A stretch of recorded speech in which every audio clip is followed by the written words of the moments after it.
Nation. Welcome back to the Bros. Welcome back, everybody. Welcome back. Um, if you guys haven't noticed, you guys heard a voice if you're not watching us, but if you're watching us, you see another face.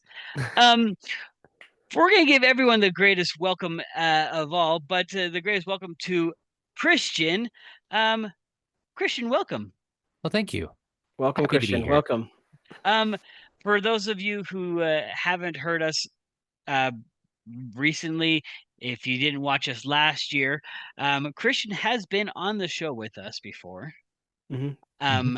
He knows a lot about soccer because, well, as a family, we know a lot about soccer, which, I mean, I just kind of gave it away, but Christian, introduce yourself to everyone else.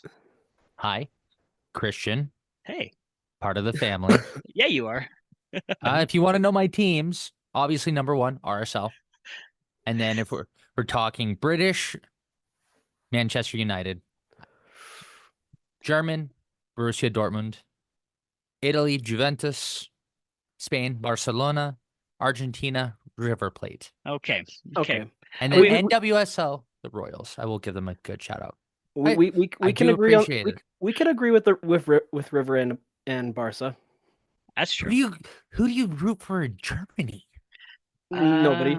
Nobody. Okay, I'll accept that. That's still better than Bayern Munich. Well, I was gonna say anyone but Bayern. Yeah. So, Christian is now our newest member of the Bros. So officially, you guys will be seeing Christian or hearing Christian more often. 3. There's now 3 Bros. We decided to keep it in the family. Yep, as we do.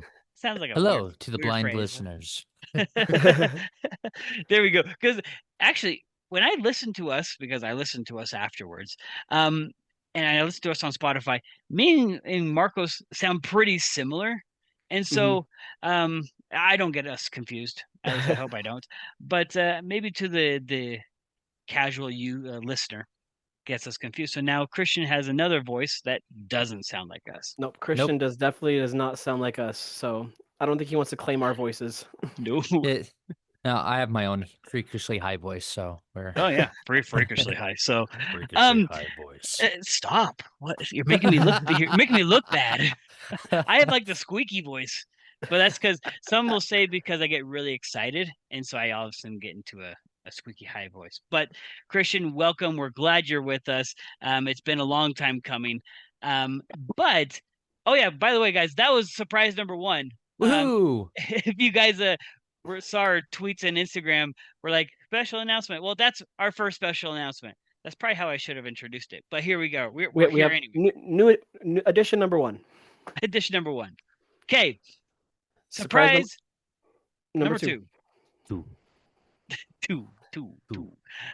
Okay. You guys may not have realized, may not have noticed, because we haven't said anything, but we're going to say it here and now. Happy anniversary! Woo! Yay! We made it 1 year. Yes, we did. Woohoo! So 1 year doing this podcast. This is and I say 1 year. It was actually 1 year to the tweet date, not the actual episode date. Episode date is actually the 23rd. But since we're here now, we're celebrating 1 year as a podcast. So it's a double whammy today with Christian coming on, us celebrating 1 year, and we actually want to celebrate with all of you our 1 year. No better way to celebrate our 1 year anniversary than to give you guys a giveaway. And this is a special giveaway. This is the giveaway of giveaways. So what we're gonna be doing is, I mean, giveaway of giveaways. I'm pretty sure that the beginning of the season was the giveaway of giveaways. This is still a good giveaway. Am I right? Yeah. So what we're gonna be doing is the winner of this giveaway wins a signed ball signed by RSL, the whole team. Yeah, that sounds like pretty big. Yeah.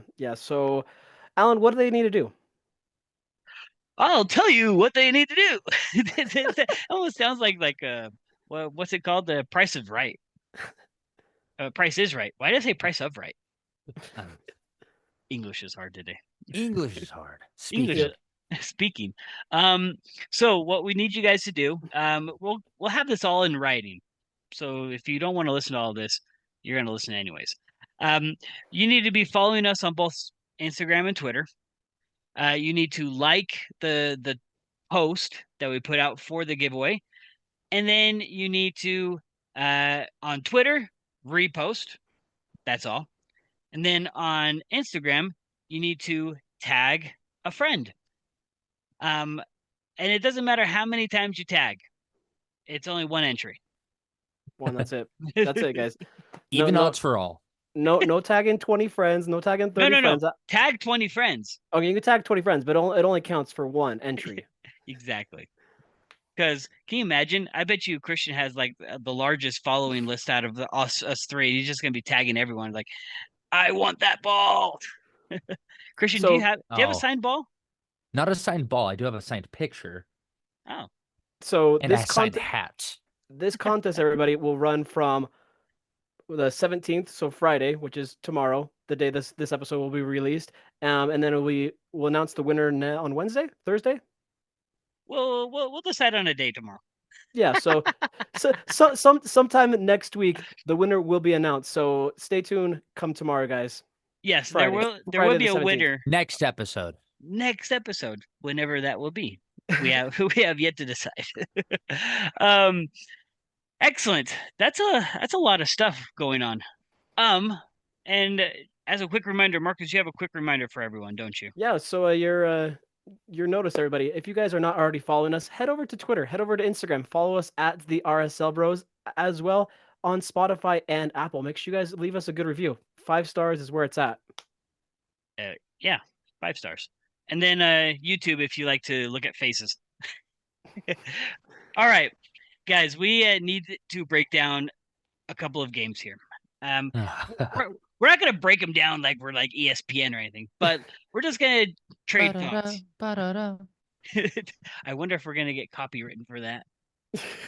I'm not that good. Okay. So we have the Galaxy game that we had last Saturday. We have last night's game that we need to break down. We're gonna get into some MLS standings to see where we sit at. We're gonna talk a little bit about the salaries that came out today. Money.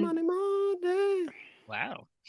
You guys are really good at like these background noises. This is great. And then last but not least, the Colorado game this Saturday, which I think is super important. So, Christian, give us your thoughts, lineups on this Galaxy game that happened Saturday.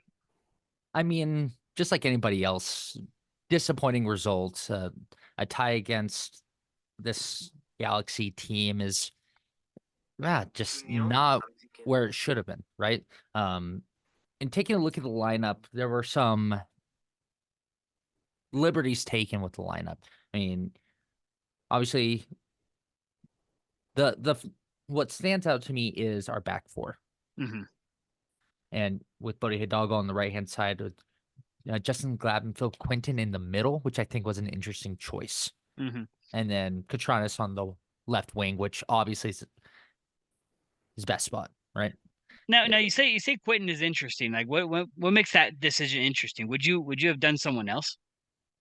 I mean, looking at our bench, we didn't really have much of another choice. He's obviously not a natural center back. Well, that's the weird thing. Well, it's a weird thing. He is, but he's weird at it.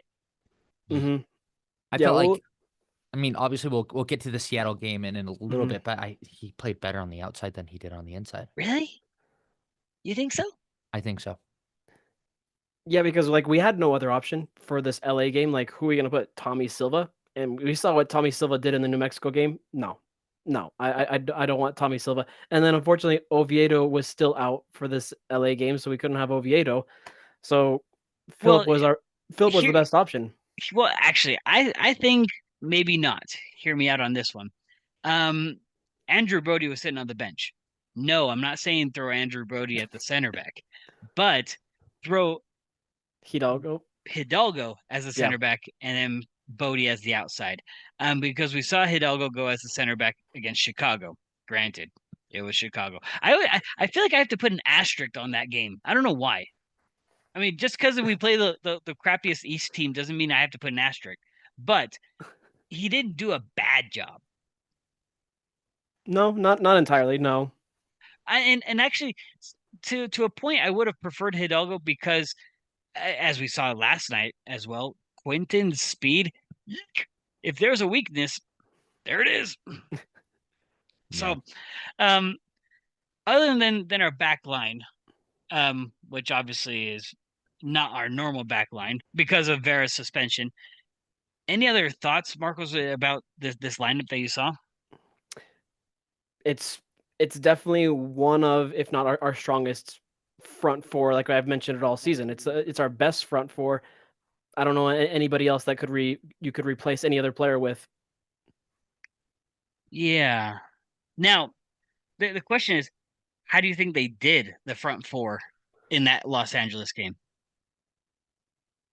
Um, like with the first half in this Los Angeles game, they did absolutely great. First half was amazing. Mhm. They were hitting on all pieces. They were great connection, good communication. But then we'll get into a second that second half was just a landslide. Hmm. I don't know. Here's my thoughts. I don't think this game was played as well as we think it was played. Actually, I don't think we played well at all. Um, I 2 goals yet in the first half. I don't I don't think they're fluke goals, but they are sparks. They are like shooting stars. They didn't talk about the whole half. I don't know, Christian. What do you think? Yeah, I mean, again, just an unimpressive game for RSL against honestly a mediocre Galaxy team. Which okay, mediocre overall for the Galaxy. This is a bad team. Yeah, For the Galaxy and the standards that they've hit historically, this is not a good team. Which is interesting that they are bringing on Olivier Giroud. Which, quick side note here, I think he's a stronger side. Oh, sorry. wrong LA For team, the LA. They're but all the same. They're all the same. I still think you're just still a stronger signing for LAFC than Zlatan was for the LA Galaxy. Oh, I have I might very strong feelings about Zlatan and I might LA have to agree with that Galaxy. point. but wait, side conversation. I loved Slatan here. He performed well, but he came to the States expecting to dominate and win every single trophy, every single title, and when he didn't, he took the easy route and ran. And my respect for him, did he play well? Yes. But did he buckle under the difficulties that do exist in playing in MLS? Yes. Was Yeah, he like surrounded by crappy players? Yes. Yes. well, But at the time, the quality of MLS obviously isn't as high as it is now. yeah. And uh, if he was really passionate about the LA team, he would have stuck around for another season or two, and he probably could have won a cup with them.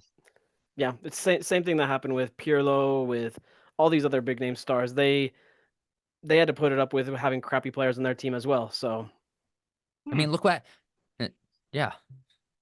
Interesting.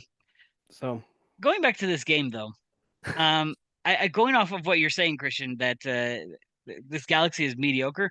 I actually think this is a really good Galaxy team compared to the last 5 years. like yes, They're improving for sure. it's a good Galaxy team, but I was expecting a lot more because Puig, yes, he had 2 assists, but Paintsil wasn't really fully there. He came off in the with 10 minutes remaining with a apparent injury, and then Joveljic wasn't there. He came off early, and then their other players just didn't really help them as much as I was expecting. Yeah, Greg Vanny said that Paintsil was not having a good game Mm-mm. at all. Like I can't remember what minute it was where he had a great chance on goal and he skied it. Hmm. I, I think when I saw it when I was watching it live, I was like, "That's a goal. That's going to be a goal." And the fact that he skied it shows you that it was just not his game. No, not at all. But let's give credit where credit's due. I mean, just looking at the raw numbers, I like looking at raw numbers with games like this. They outshot us by over double. I will say this: LA, when they play at home, they play with confidence. Yeah, which is not something that a lot of teams do. They outshot us like crazy. They were twice as accurate as we were. They blocked a lot of our shots. Yeah. And yeah, and they were more aggressive. I mean, the fact that if you take a look, they had 2 offsides, we didn't have any because we were just not there, And especially in the second half. don't get us started on the corners. Corners, they dominated us. Oh yeah, 12-3. Are you kidding? Like it's just especially for the high level that we are playing at this season, that was a game.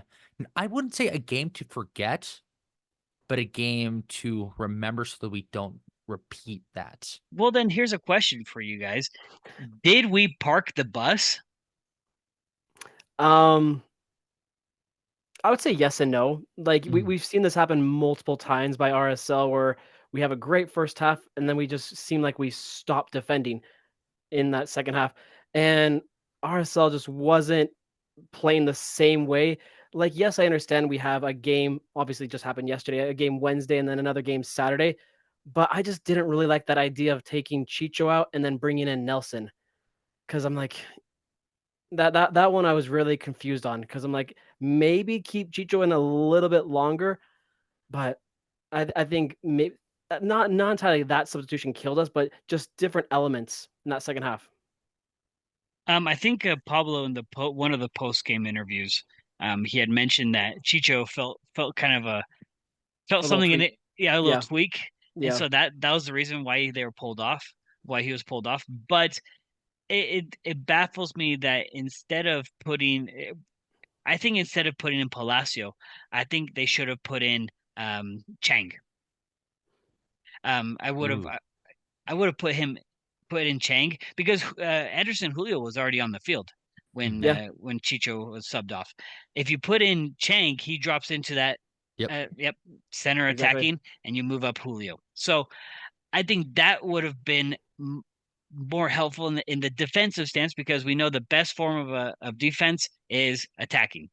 So I think we could have helped that part at least because I don't know about you guys, but Palacio hasn't been showing his greatest ball lately. Oh, it for me it's been little sparks throughout the season, but I think it started for me in that Open Cup game a few games ago, because when he came in, he just wasn't helping out the team much, and then in this LA Galaxy game. So, you know what Palacios playing right now? You know what it reminds me of? Hmm. You're gonna hate me for saying this. It reminds me a little bit of Messi at PSG. So kind of like there but not there. There but not there. I think he needs to undergo the change that we've seen in Gomez. Mm. Where Gomez, I mean, Gomez, it took him a minute to acclimate to Utah, acclimate to MLS, and start. It's really been a confidence thing because you watch him play for Colombia when he did go and play for Colombia, and he's what we're seeing now. Yeah, And and so, somebody asked Gomez that last night in the post game in the after the Seattle game, what's been the difference since last season to now? He said, I had family issues that I was dealing with, and that's in the past. And now I'm just focused on the game of soccer, which I like that he understands that he had those problems and that he sets those aside and he has to have his main focus on his team and winning. You brought up a good point, Christian. I want to touch on we might transition to the next game, but I back when Luna first started with RSL, 2022 was it? Yes, correct. Yeah, so mid 2022. Um, people were just fighting, wanting to have him get playing time. Remember Mhm. his first couple of months, and then into the 2023 season, everyone was like, give Luna minutes," and he wasn't getting very much. Yep. And then he goes to the U20 World Cup, comes back, starts getting minutes, has a lot of confidence, scores his first goal, etc. And it took a minute. Um, And I think that crowd that was wanting Luna to get minutes, they were right in saying that give him minutes because giving him minutes will improve him. Now, will giving Palacio more minutes improve him? That's tough because we have a lot of midfielders right now. A lot of midfielders. And Palacios a good player, but it's like he doesn't quite fit the chemistry in this lineup. I think when they brought him on, they weren't obviously looking for someone like Matt Crooks, and they weren't expecting Anelli to move up into a defensive midfield spot. And I think he's still good as a bench player, but we need to develop him better as a bench player. So maybe for some of the, I don't want to say easier games. Chicago games? The more of the Chicago type games, give him some more minutes, maybe bring him on at the half or the 60-minute mark instead of at the last 10 minutes of the game, because that's going to show that there's confidence in him as a player, and that's going to help boost his confidence on the field to be able to perform more. I think also something that probably helped Diego Luna that we haven't given a lot to Palacio is the crowd support that we gave Luna. It's just an immediate love or anything. And when was the last time you heard anybody cheer for Nelson? Right? Yeah, that's Yeah, true. Like, I think all we hear is negative. yeah, all I've been hearing lately from the comments to the fans is just so much negativity. Same with other certain players, Chang, and it feels like they do one bad thing, and that's all that their focus is on about that player. I feel like for me, give Nelson some more playing time, and hopefully he gets that more better experience and turns into a quality player like we've seen from Luna. Now, for anybody who may say, "Well, let's send him to the Monarchs for a couple of games," I think that's a bad idea, and this is why he's going to feel like he's being relegated to a lower league, and that could be insulting to Well, he these comes from players. playing with Atlético Nacional, first division, one of the best Colombian teams as a starter, as their defensive mid, and now he's on the bench for RSL. And then, like you said, if you send him to the Monarchs, that's horrible. So I don't know. There's a lot of questions around Palacio. I'm trying to still be optimistic about Palacio because he's still young. Because we kind of maybe thought the same thing about Gomez when he came over because the dude's still what 21, 22 years old. So Yeah. Yeah, I think there's still questions around it, but I think we're moving in a positive direction as a whole, definitely, and then with individual players. But speaking of Luna developing, let's hit this Seattle game. This Seattle game was pretty impressive. Marcos, give us your thoughts on this lineup and overall game. yeah. So obviously no Hidalgo because he got his little injury in the last game against LA Galaxy. So we had, I guess you call it the twin towers of back lines, freaking Triple towers. triple towers, and Quinton, Glad, Vera, and then Brody on that outside back. I thought this was a pretty solid back line for the players that we had out with no Oviedo, obviously no Hidalgo. So I was like, this is not bad, not bad at all. And obviously our usual front four, and then our defensive mid. So I was like, this is good. This is good. I like this. And then what kind of I don't want to say surprised me. I guess we should get used to it at this point. Was Beavers in goal? Pablo mentioned in the post game. Um, I guess he said get used to seeing Beavers get more minutes because he's eventually going to be the face of this club. Well, that's a pretty bold statement. A very bold statement. um, when I first saw that Quentin was going to be on the outside, not gonna lie, I thought that Fought Mob had it weird, and I thought it was going to be a 3-back or slash 5-back. And I thought, I don't know, maybe we have Anelli and Brody running the wings, kind of 5-back thing. But to our surprise, Quentin was playing that right back, and Spot Mob gives him a good rating. I'll give him a good, like a passing grade. Yeah. But man, that speed was like it scared me when we had their attack running down that side. I don't Yeah, know. definitely his speed reminds me of a Brody when he's trying to keep up with a Bawanga or somebody like that. It's just like, dude, come on. It seems like you're jogging right now. And I guess that's what worried me because they had Georgie. They changed Georgie to their left side, so it'd be our right side, to be on Quentin, knowing that Georgie was faster than Quentin. That's what scared me. And that's where most of their opportunities were coming down their left side, which is funny because it's the same side as our strong side, our right side. So everything was going down that wing. I don't I guess the AR on the other side didn't have very much to do, and the each AR had nothing to do in their respective halves.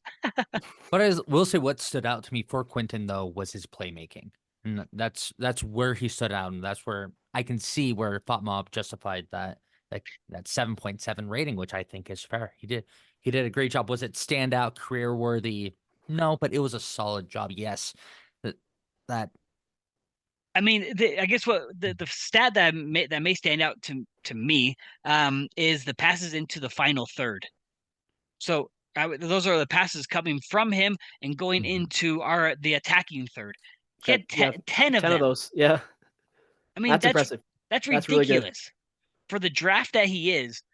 I mean, I don't expect 10 passes coming from him into our final third, which means that Gomez was making runs, Chicho was making runs, Crooks was making, everyone was making runs, so that way they could get into the final third. Exactly. But something that I forgot about, Oviedo was on the bench, so we could have played Oviedo instead of Quinton. Do you think that would have changed anything, or Quinton was the right option at this point? I think at this point he was the right option. Yeah, I guess I can't go wrong. This is obviously speaking hindsight, because if you were to ask me this question before the game started, and knowing that Oviedo is available per se, I would have said no. Throw Oviedo on the left, throw Brody on the right. Just don't touch what's already worked before. Definitely. Putting Quentin back there was we'll call it a gamble. It's a risk, and it worked. But now here's the other part. I don't want to be a negative Nancy. Do you think that had anything to do with, when I say anything, Quentin's success? Does it have anything to do with the fact that we played against Moose and Albert, and they didn't have Rui Diaz, they didn't have any of their normal attacking players? Jordan Morris on the bench. Yeah, Jordan Morris on the bench. That was an interesting choice, by the way. Yeah, right. Yeah. And Roldan on the bench. Like, do you think this has anything to do, the success that we had? Does it have anything to do with that? For me, like, obviously, we'll have to go backwards. Seattle did play a hard match against Portland a couple days before. Huge win against your rival. That's always tough. And then a lot of their bench players, and then Musovski, who doesn't get enough, usually rides the bench. So it seemed like this was like a gimme game, because they're expecting Musovski to kind of be that point of attack when he's not really that kind of leader for them. So he was very very MIA in this game. He was MIA with us. Yeah. I forgot he was on the field. Yeah. Well, it's the same thing with Albert. Like, if Albert didn't do his 20 feet high skyrocket, I would have been like, "Where's Albert?" So, did you guys find it funny? Didn't like it? Liked it? The fact that the crowd was booing both Albert and Musovski. Felt funnier about Musovski than, I mean, actually, yeah, because you saw the sign as well, right? Oh, which one? Which one? The sign that his wife tweeted or reposted. The Rusnak one, yeah. Yeah, about him. Just quote.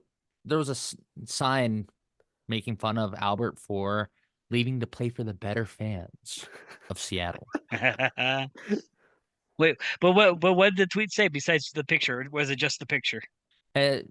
Talking about, oh, we come back to a place of such hate. It's like, oh, come on. and that's going to happen anytime a former player comes back, unless the player left because they, that's just kind of the situation, how it happened. And like it. Yeah, I don't. When Dami comes back eventually to play, people will they'll cheer him, and Yeah, because He'll be welcome back. I don't remember us doing anything to Olave when we traded him over to whatchamacallit, Red Bulls. Yeah. We didn't do it to Javi when we sent him over to Dallas. Dallas. Yeah, No, we there was didn't no hatred for them. Like I respect Albert as a player. I liked what he did for this club, but just him as an individual, he just comes across as better than everybody else, and he just fits that Seattle fits of attitude. fits that Seattle attitude. You took the words out of my mouth. But yeah, Musovsky, he deserved to get booed for what he did for us in Houston last Man. season. Yeah, I don't want to rehash that because that was That was rough. painful. Yeah. So I have a quick controversy, if you can call it a controversy. So today the team of the match day came out, and Luna was on there. As he Now, deserves to be. But no okay, Gomez. that's what I want to talk about. Uh, So here's the thing: who is your man of the match? Leave out FOTMob, leave out MLS team of the match day. Who is your man of the match last night? Gomez. Okay. I guess like I can. There's a few, obviously, besides Gomez and Luna. I would give it Okay. to anybody on our back line. Our back line and Beavers were strong. Oh, Like this is Beavers' second shutout of the season. The dude's only 19 years old. So It's true. I actually would give it to Gomez, as well. yeah, Only because that guy, I don't know what he drank, what he took, what was going through his head, but he was going off. Like he thought at one point he was like Messi, Maradona, Pele. He was like dribbling in between everyone. I'm like, what's your problem? like can we just talk about that first goal, that oh, cut? Oh my gosh! Like immediately when I saw that back heel, I was like, game over. This is gonna be a beautiful, beautiful goal. And you're talking like 5 passes back. You're the back Uh huh. heel, like in the defensive third. Uh huh. Because freaking back heel, Luna gets the ball, puts on the Jets. He's like, see ya. And then somehow he finds Crooks. Well, Like, Crooks was like running right in front of him, and I think Luna at that point was like, I don't got the speed, and neither does Crooks. But Crooks has a magic pass. uh huh. I don't know what you guys think about Crooks's passes, but I think all his passes are spot on. It seemed like as they're running up all together, Crooks, Luna, and then Gomez, you see Chicho right there. He's like, hey guys, I'm here too. Pass me the ball. Chicho Um, got frustrated last night, I think, yeah, you think because so? he didn't get as many good looks as I think he's been used to getting this season. Mm, And I, I think Seattle planned for Chicho to be the main striking threat, and so that's what they set their strategy around. If you look at their you look at their formation on lineup, it's an arrow, so they can just collapse in on him, and yeah, that did open up for Gomez and Luna to both move a bit more freely and for Crooks to find them. right. And I think that goes to the point of having Crooks. Crooks is one that because of his position, he doesn't have stat wise, he doesn't have the stats to prove that he's a major player. But I think some of us who are have I'm gonna well, who's that? Who's the women's national team player that called out Americans for being not soccer smart? Haran? Megan Or Rapinoe, no, R- Horan, Lindsay, Horn. Lindsay Horan. Yeah, Haran, Lindsay yeah. Horan. Yeah. That's right. I don't want to go to that point, but I will say for those of us that have a little higher soccer IQ, know that Brooks has been super influential in that attacking midfielder position. Um, Going back to the Galaxy game on Chicho's second goal, it was him that made the run towards the outside, which brought the defender that was on Chicho with him and left Chicho open after a couple of passes. Crooks, I think, had such an influence in this game because everyone was so focused on Chicho. Crooks had such an influence. Did I say Chicho? You did. Crooks had such an influence on this game because Chicho was being marked up so much. That's what was all the back heel passes, the for me they're all fancy passes, and I don't know where these guys got the confidence from, but they got it. And yeah, I just think Crooks had a lights out game, but not as much as Gomez last night. Yeah.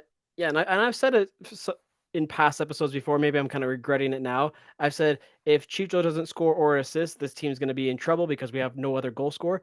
And I think, in my opinion, this was Luna's best game that we've seen all season because like you guys saw from our Instagram video, our Twitter video, Luna realized that he has been struggling with mental health problems in the past, this past month, that he's been so MIA and he's had to deal with family issues. He's like, okay, those are dealt with. Now time to focus on the field, and he delivered, which was amazing. Yeah, it was really good. Overall, 100% great performance. And the shots that Luna was creating is the way you'd see him open up his hips and create a shot out of nothing. Yeah. Yeah, it Teams was should great. be scared that we've got Luna, Chicho, Gomez, all able to get shots on frame pretty easily. And then you've got Crooks. Crooks, he was hunting for a goal last night a bit. Oh yeah. He was hunting. He I wants wanted that it. goal. We I all just want- want that goal. We I want a want it tree goal. I want it so bad. I want it so bad. And I want to see a celebration where they're like knocking the tree down. What? They're cutting the tree down. That would be fun. No, we don't want to cut the tree down. That's the problem. We need the tree to stand tall and Exactly. strong. Oh my gosh. Maybe just a last thought on this game. Speaking of shots, Ojeda looked like he wanted a goal last night. Oh my goodness. Like I was like, where is this coming from? Holy crap. That was a lot of shots by Ojeda. In fact, how many shots did he have? Because that was out of nowhere. 5 shots he took. Yeah. Yeah. 5. He's like, I want this goal. But anyways, everybody was jumping Honestly, on board. If you look at the difference between the number of shots taken in this game, which we took 21 shots in this game compared to the LA game where we took 12. Yeah. It seems to me that part of the strategy that Pablo Mastroeni took into this game is that we just need to get more shots and more accurate shots. Whatever he did in training this week to do that, they need to continue to do that. Yeah, exactly. I think someone had mentioned that, for example, Luna is too unselfish. That Luna needed to be taking more shots, and I think I agree with that. If we can do a couple of less passes around the area around the box, and launch more shots, I think confidence goes up. I just gotta say though, as someone who, I mean, obviously we remember the Barcelona Decker days, right? Mm-hmm. That's the style of soccer we're seeing. The unselfishness makes me happy in that sense. Yeah, I'm liking this tiki taki that we saw last night. I was like, oh man, this is the RSL from back from like 2013. This is fantastic. Yeah. I guess last point on this game. This game reminded me of the Chicago game where we said Chicago is not great, and this was RSL's best game. That's kind of what I saw last night. This was RSL's best game, but Seattle's not really good. This was Seattle's like B or C team. So just a lot of resting players, a lot of tired legs. So we were good, but Seattle not great. Okay. All right. I'll take you up on that one. Let's slide into where we're at in the standings. We all know where we are, but let's see who we are number 1. Let's see where we're at in terms of where everyone is, game wise, point wise, and upcoming schedule. Let's briefly talk about that one. So, Christian, where are we at?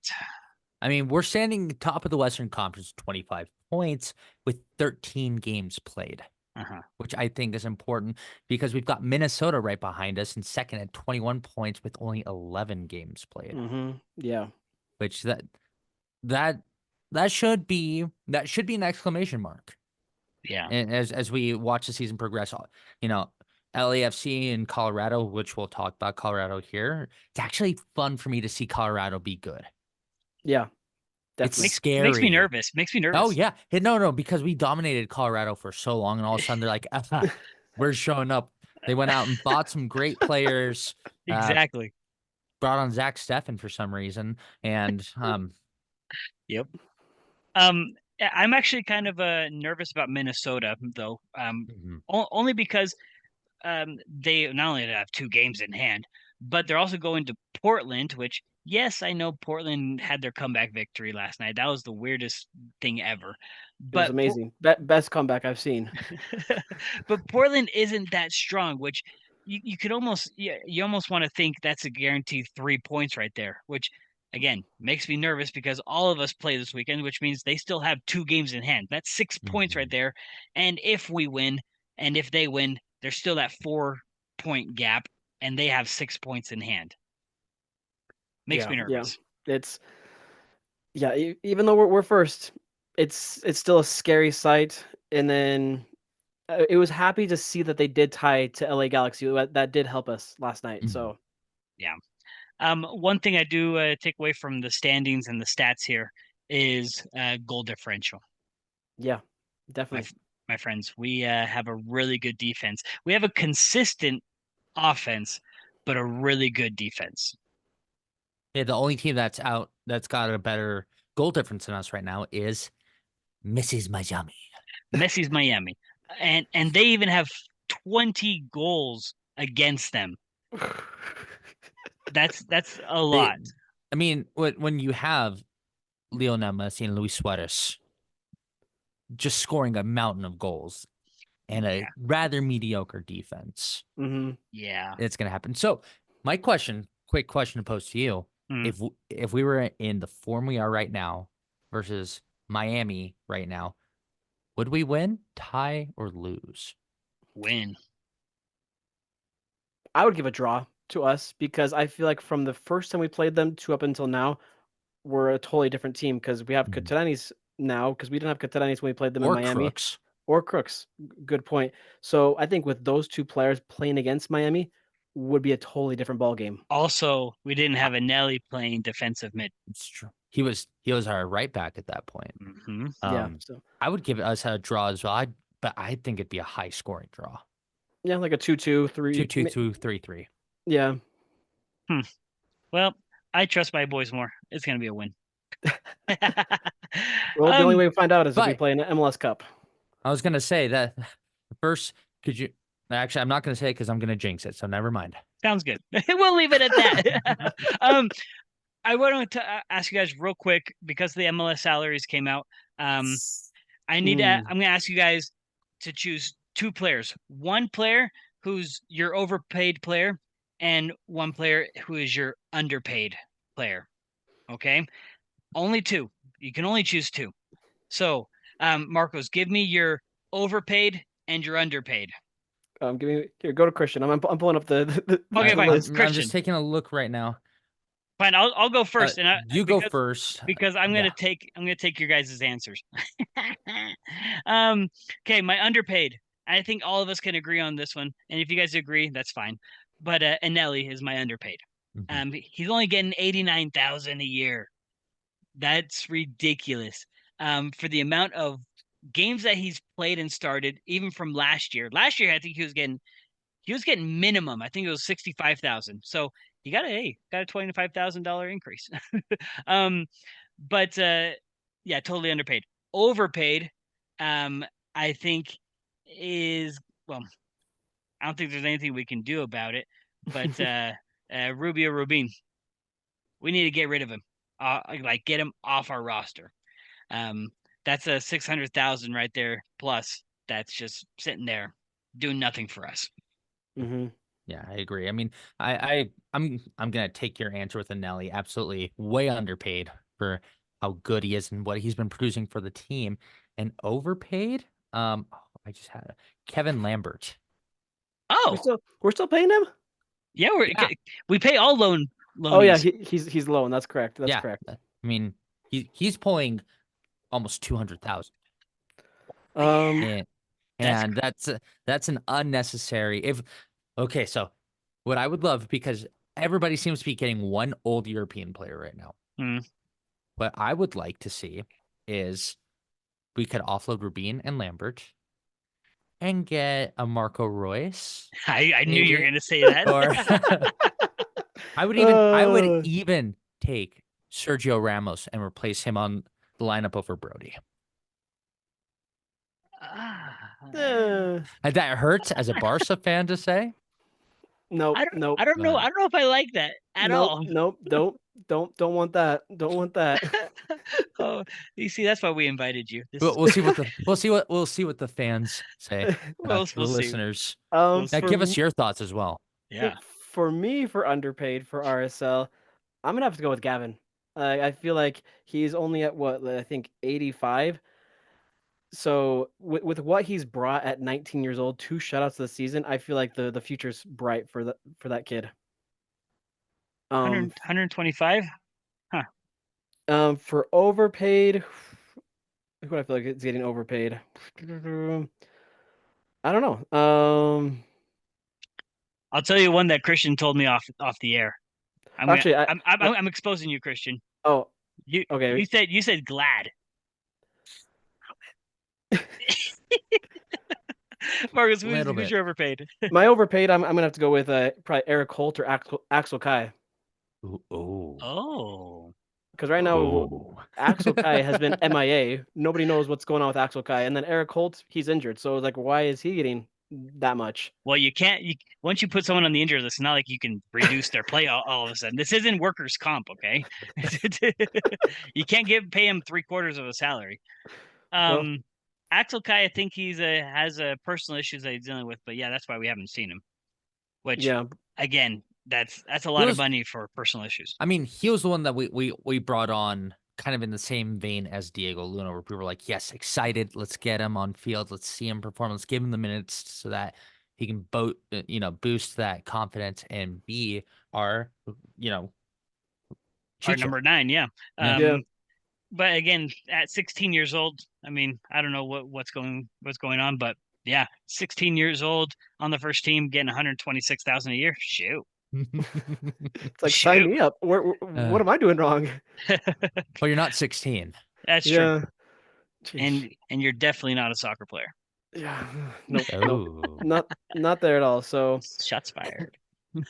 Okay, let's dive into this Colorado game because if not, we're gonna be here all night. So, Colorado. We started off on the wrong foot with Colorado this season. So we talked a little bit about with Miami, which thanks guys for bringing that up. But what's the difference between RSL last time we played Colorado and RSL now?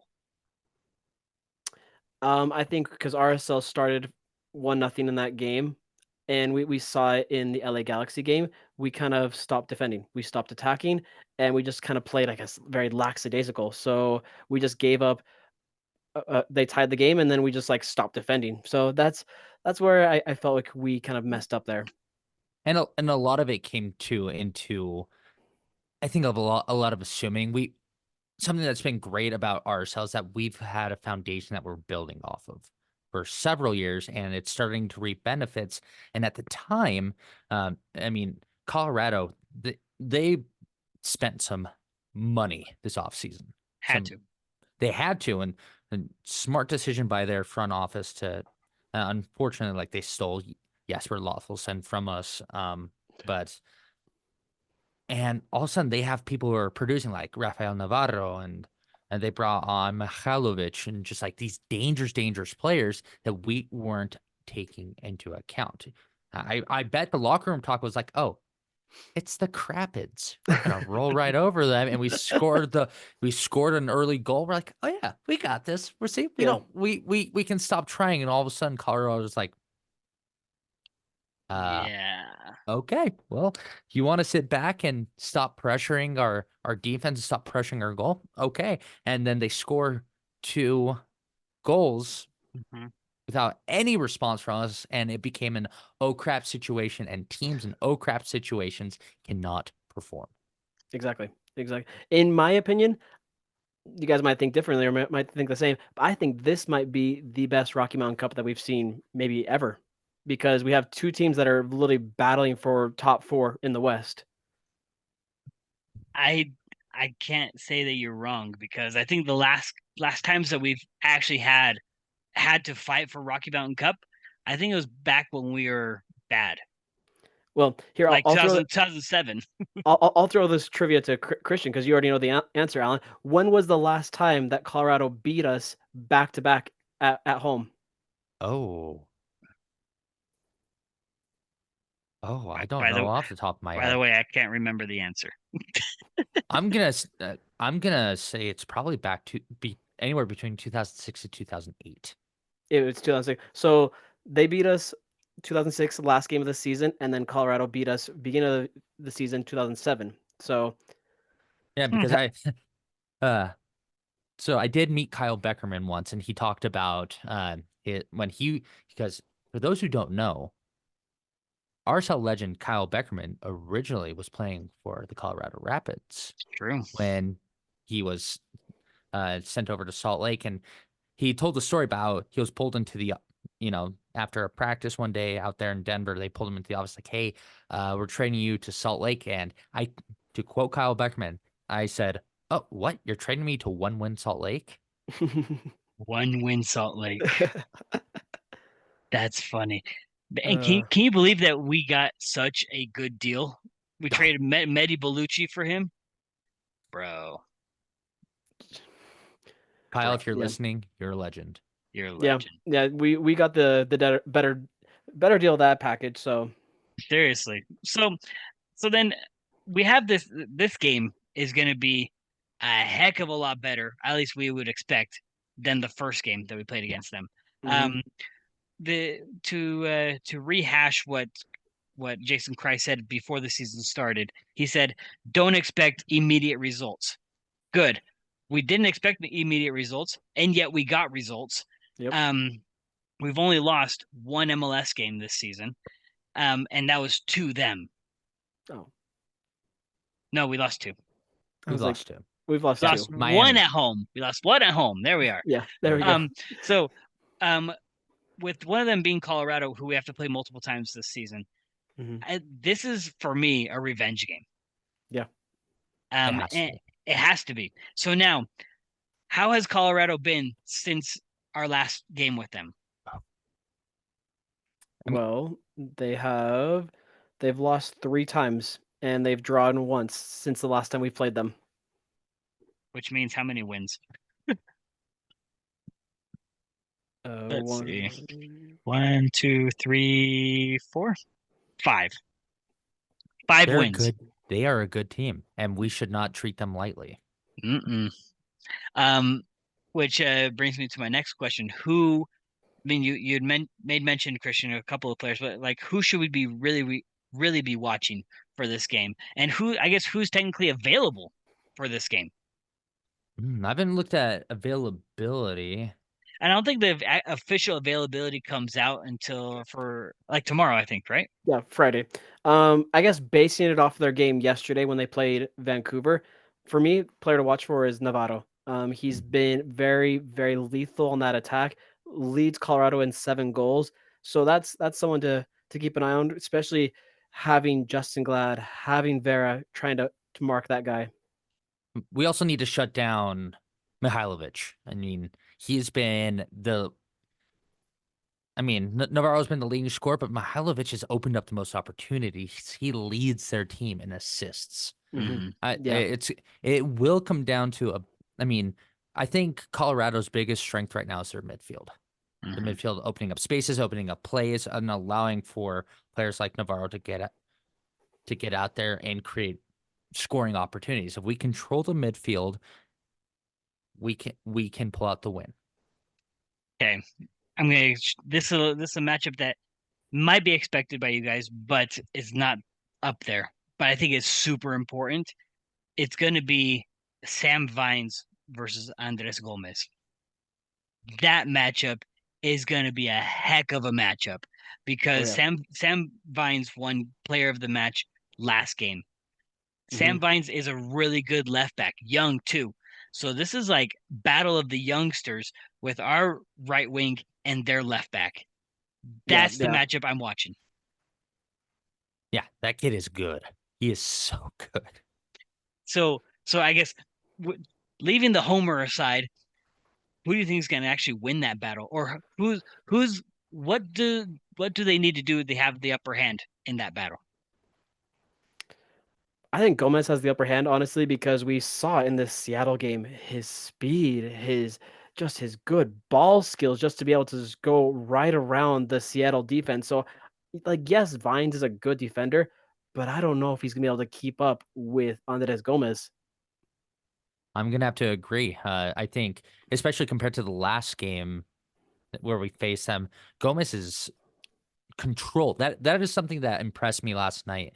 Like obviously the goal was great, but watching him his control and his one-on-one dribble situations, and when if he gets back there into that back corner against Sam Vines is going to have a hard time keeping track of him, because one thing that I noticed I think that plays to Gomez's benefit is the weird lanky awkwardness of his legs and the weirdness of his control that just works beautifully. Because Yeah. you watch Andres Gomez run, he's fast, but it's like watching a freaking giraffe run.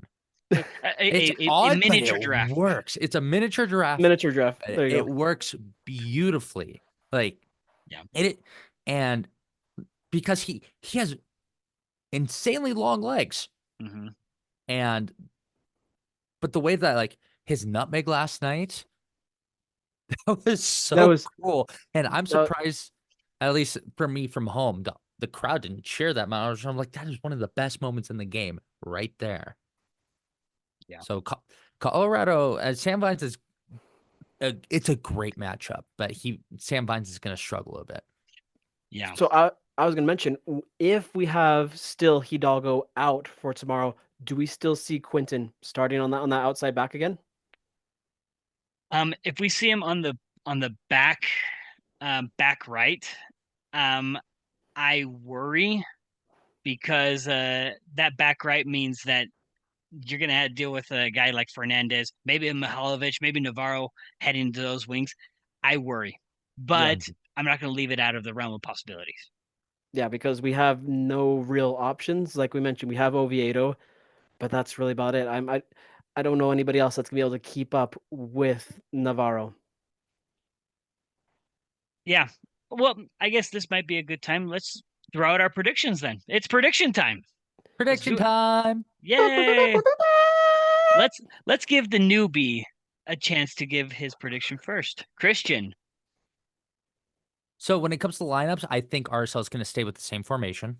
I think it's a solid formation that works for our team, the chemistry we have right now. I think it's going to be a hard fought battle. It's going to be 2-1 RSL. All right. I I don't count Colorado out from scoring at all. I think if anything, we're going to get an early lead.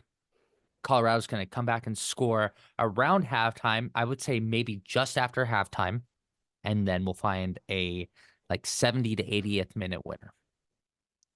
That is a Nice. pretty bold prediction. Marcos, what do you got? Yeah, so just coming off a win against a very depleted Seattle team, and same with Colorado. Colorado's also coming off a win, but against a very good Vancouver team. So this is a must win because we lose, Rocky Mountain Cup is going to Colorado. So 2-0 RSL. We Rocky Mountain Cup is not going anywhere. Not yet. I shake my fist at you because you take my game-winning prediction. Well, guys, we've already said everything here. This is a must-win for RSL, but the must-win also has to come with feelings, and I feel like we're going to win as well. This one's going to be a 3-1 RSL win, and this is just going to be Woo! a dominating performance with a consolidation goal at the end. I like it. Goals on goals. Goals are good. Goals are great. Goals are great, especially when we have more. Yeah.